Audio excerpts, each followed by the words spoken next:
देखते हैं कि किसी त्रिभुज के कोणों में 2:3:4 का अनुपात है। त्रिभुज के तीनों कोणों की माप ज्ञात कीजिए। त्रिभुज में 3 कोण होते हैं, अब उसको अनुपात के रूप में दिया है। हम जानते हैं त्रिभुज के तीनों कोणों का योग कितना होता है?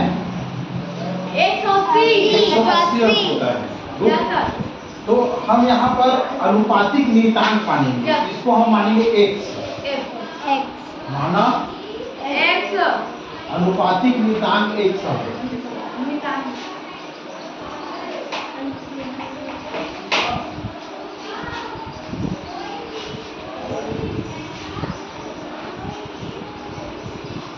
त्रिभुज में 3 कोण होते हैं। माना त्रिभुज ABC है। त्रिभुज ABC में पहला कोण है कोण A। कोण A बराबर अनुपात दिया है, ये पहला कोण है, दूसरा कोण है, तीसरा कोण है। कोण A का मान कितना होगा? x जोड़ देंगे, उसमें x के साथ गुणा कर देंगे, 2x अंश ठीक। कोण B का मान होगा कितना होगा? 3x अंश। कोण C का मान होगा 4x अंश। चूंकि त्रिभुज के किसी त्रिभुज के तीनों कोणों का योग 180 अंश होता है, ऐसा हम जानते हैं। जानते हैं कि नहीं? Yes sir.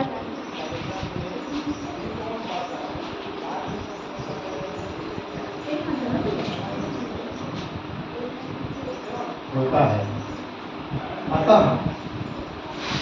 अतः त्रिभुज ABC में कोण A धन कोण B धन कोण C बराबर 180 अंश। कोण A का मान रखेंगे हम 2x अंश। कोण B का मान रखेंगे 3x अंश।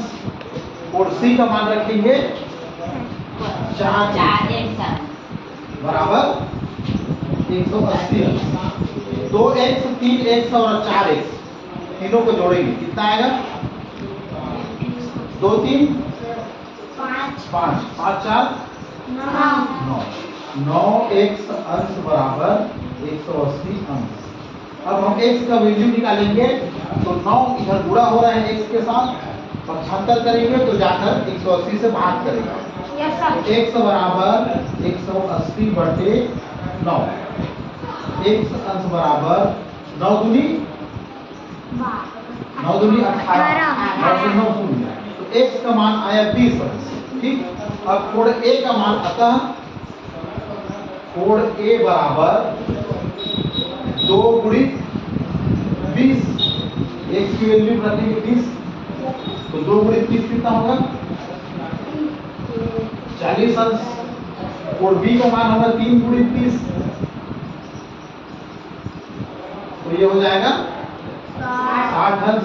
कोण C का मान होगा 4 गुणित 20 अंश, तो कितना हो जाएगा? 80। अब तीनों को जोड़ो, 40 और 60 100 और 80 180 आ रहा है। त्रिभुज के तीनों कोणों का माप निकल गया। ठीक। इस प्रकार हम अगर अनुपातिक रूप में दिया है कोई भी सवाल, तो उसको हमको तीनों कोणों का माप निकालना है, तो उसको हम निकाल सकते हैं। ठीक है, इतना समझ में आ गया? यहाँ पर हम ABC की जगह पर 1 2 3 भी रख सकते हैं। समझ में? चलिए।